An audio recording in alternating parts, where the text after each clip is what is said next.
আপনি নরেন্দ্রপুর রামকৃষ্ণ মিশনে অনেকদিন শিক্ষকতা করেছেন, এবং আমরা কিন্তু জানি, মানে অনেক কাহিনী শুনেছি যে নরেন্দ্রপুর রামকৃষ্ণ মিশনে নাকি ভূত আছে। এটা একেবারে 100% সত্যি।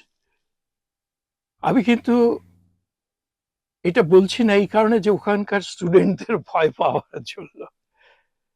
ওই জায়গাটা পুরোটাই কবর ছিল। সেই কবরের উপরে ওখানে ওই বাড়ি, ওখানে ওই বিরাট ইয়ে। যিনি এটা তৈরি করেছিলেন তার নাম হচ্ছে লোকেশ্বরানন্দজি মহারাজ, যিনি গোলপার্ক ইনস্টিটিউটের পরে সেক্রেটারি হয়েছিলেন। উনি বহুবার বলেছেন এবং লিখিয়েছেন যে আমি নরেন্দ্রপুরে বহুবার ভূত দেখেছি, তারা এসছে, তাদের দেখছি ঘুরে বেড়াচ্ছে। এমনকি এই যে অমরেন্দ্র সেনগুপ্তের কথা বললাম, যিনি হিন্দু স্কুলে হেডমাস্টার ছিলেন, তারপরে রিটায়ার করার আগে নরেন্দ্রপুরে জয়েন করেন, উনি একদিন আমাকে বলছেন আমি দুপুর বেলায় পরীক্ষার হলে গার্ড দিচ্ছি, অ্যাসেম্বলি হল। উনি হঠাৎ কিছুক্ষণ পরে দেখলাম আমার পেছন দিয়ে ঘোরাফেরা করছেন। তারপরে কিছুক্ষণ পরে আমাকে বললেন, বিপ্র তুমি ঠিক আছো তো? আমি বললাম হ্যাঁ স্যার ঠিক আছে। তো বলছে তোমার পিছনে ওই যে ছেলেটা ওই যে পরীক্ষা দিচ্ছে, ওর ওখানে গিয়ে দেখলাম একটা প্রেতাত্মা এসে হাত দুটোকে এরম করে টেবিলের উপরে রেখে যেন কিছু দেখছে। তাই ভাবলাম যে ছেলেটার উপরে যদি কোনো ক্ষতি করে, আমি তার চারপাশ দিয়ে যেতে লাগলাম, তার চারপাশ দিয়ে ঘুরতে লাগলাম যাতে নয়। কত বড় সাহস ভদ্রলোকের! বহু ইয়ে করেছেন। আরেকবার রাত্রিবেলায় যখন ফিরে আসছি তখন 9:30, তখন কুচবিহারের হেডমাস্টার সহ আছেন, তিনিও তখন নরেন্দ্রপুরে পড়ান। আমরা তিনজনে ফিরছি, হঠাৎ দেখলাম উনি ঘুরছেন, পিছিয়ে যাচ্ছেন। অমরেন্দ্র বাবু পরের দিন যখন এলেন আমাকে বললেন, বিপ্র তোমাকে নিয়ে কাল চিন্তায় ছিলাম, তবে চিন্তাটা চলে গেছিল। আমরা কেন? বলে আমি দেখলাম তুমি আর নিখিল বাবু যখন কথা বলছো তোমার গা ঘেঁষে একটি সাদা প্রেতাত্মা দাঁড়িয়েছিল। তারপরে দেখলাম যে he is a guardian Angel. এই ব্যাপারটা ঠিক কি? হ্যাঁ, এই ব্যাপারটা কি যে গার্ডিয়ান এঞ্জেল মানে হচ্ছে there are some spirits who are always ready to protect you from any kind of danger. যে কোনো বিপদ থেকে ওরা রক্ষা করার জন্য তোমাকে দাঁড়িয়ে আছে। ভূতকে কিন্তু কখনোই আমরা ডাইনোসরের মতো পৃথিবী থেকে চলে যাবে এই গ্যারান্টিও কেউ দিতে পারবে না। মানুষ যতদিন আছে ভূতও থাকবে। অতএব ভূতের ভবিষ্যৎ খুব উজ্জ্বল। এখন যদি তুমি প্রশ্ন করো যে আচ্ছা ভূতের বর্তমান কি, আমি বলবো ভূতের বর্তমান ভীষণ ভীষণ ভালো। আমরা জানি যে ভূতের সঙ্গে কাকের একটা খুব যোগাযোগ আছে। শুধু কাক নয়, কুকুরও তো বটে।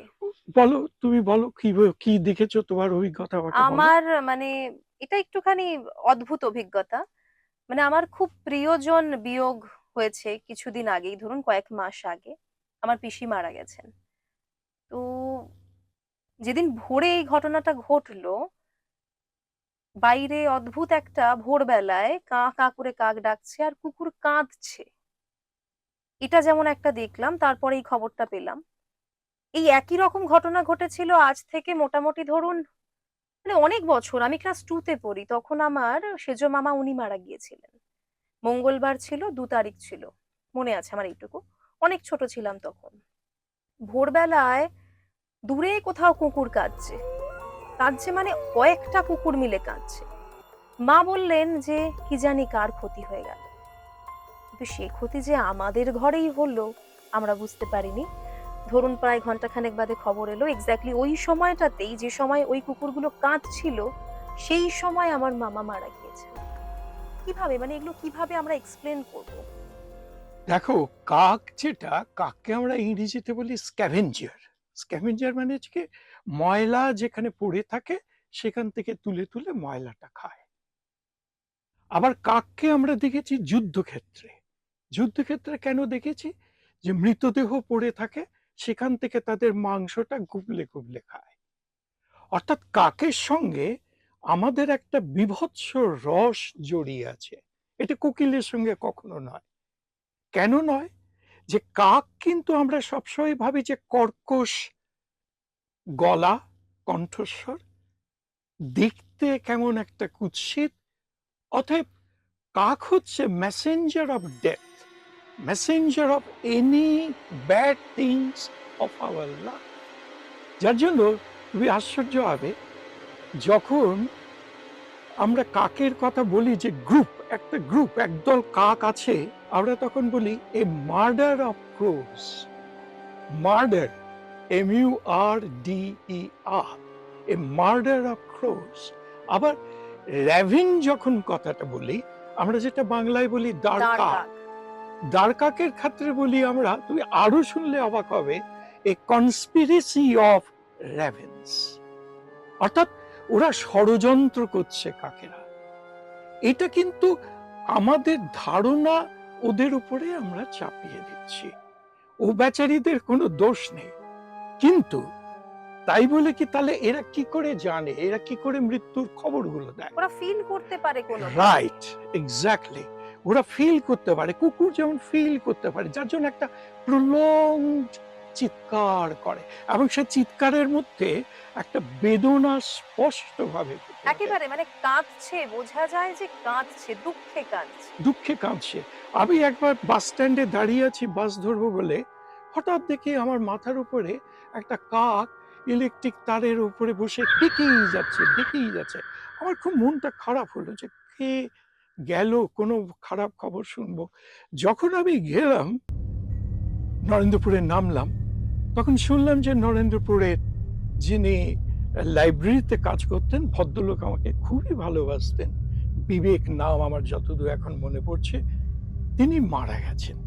এবং কলেজের একজন বলছেন যে উনি মারা যাওয়ার সময় কিন্তু আপনার সঙ্গে দেখা করার জন্য ছটফট করছিলেন। অতএব যারা বলেন যে আচ্ছা বুদ্ধিতে কি ব্যাখ্যা চলে এই জিনিসটার, আমরা বুদ্ধি দিয়ে কিন্তু বোঝাতে পারবো না, কিন্তু এই কথাটা তো আমি বোঝাতেই পারবো যে আমি যাকে তীব্রভাবে চাইছি, যাকে আমি দেখতে চাইছি আমার জীবনের শেষ সময়, অথবা উনি কিছু একটা জরুরি কথা, ওনার পরিবারের কথা, যে আপনি দয়া করে ওরা যদি বিপদে পড়ে তাহলে আপনি সাহায্য করবেন, হয়তো কিছু কথা বলতে যাচ্ছিলেন।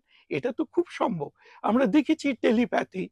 আমি কাউকে ভাবছি, তিনি ঠিক চলে এলেন।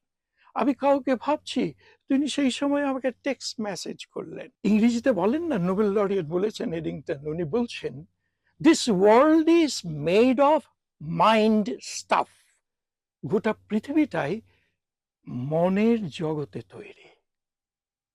হ্যামলেট, হ্যামলেটের বাবাকে যখন তার কাকা মারলেন বাগানে, ওই কানে বীজ ঢেলে মারলেন। হ্যামলেটের বাবা যখন আসছে তার কাছে, তার ছেলের কাছে, অর্থাৎ হ্যামলেটের কাছে, আর কেউ কিন্তু দেখতে পাচ্ছে না, শুধু দেখতে পাচ্ছে হ্যামলেটই দেখতে পাচ্ছে। এটার মানেটা কি?